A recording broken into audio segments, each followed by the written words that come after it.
Reading sits on the River Thames. It's also the point at which the Kennet, which is a major tributary of the Thames, joins the river. It was quite striking to go down and watch the scale of the river flow and to see a mighty river like the Thames in flood. It is truly terrifying to see that force of water coming by. We are very lucky in our area in the Thames Valley. The Honourable Member for Chertsey spoke well about his own concerns about his area.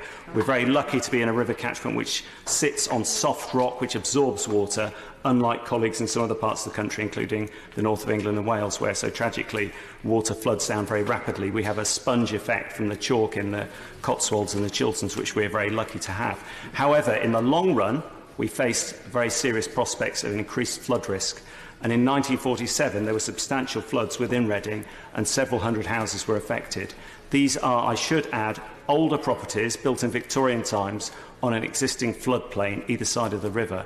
Indeed, some parts of the suburb of Caversham are actually below river level. If the Thames was to flood in our area with a catastrophic flood, we would see water spread up to half a mile away from the river. So those of you who've ever visited Reading on the train, you would be travelling on train tracks which would be lapped by a mighty flood from the Thames.